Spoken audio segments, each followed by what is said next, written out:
I would definitely advise a small startup company to be as narrow and as focused as is possible to be. If you look at the original Amazon business plan, there was no hint of anything other than books in it, and it was not on my radar. I was thinking I wanted to build an online bookstore. That was it. And it worked way better than I thought it would, and we launched music, and that worked better than I thought it would, and we launched videos. I think it's so long ago I can really remember. I think it was actually VHS tapes. Is that possible?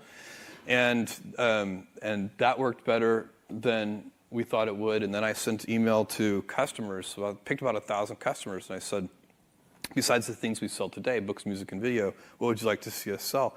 And the list came back incredibly long tail. It was almost like whatever was on their mind at the moment. It was like, I wish you sold windshield wipers for my car. And I was like, really? Windshield wipers? That wasn't done in the business plan, but that's an interesting idea.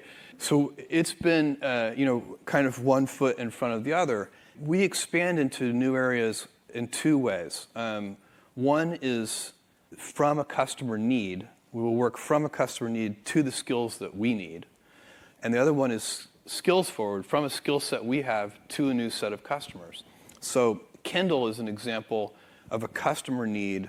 If you go back in 10 years, we had no hardware team. We had to hire somebody to lead our hardware group and then build a hardware team and build some institutional competence at it and so on. That's a customer need backwards approach.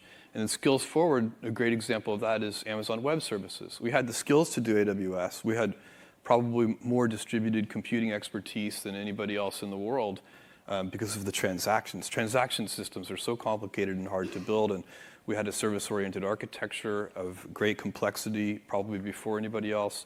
Because we were doing that, we could kind of see the future a little bit, and decided to build AWS, which has turned into a huge business in its own right. Business is very situational. Rules of thumb are good, but they have to be applied to the right situation. So sometimes the old maxim that you should stick to the knitting is correct, but sometimes the adage that you should stick to the knitting is wrong. And a senior leader's job is to figure out in which situation are you.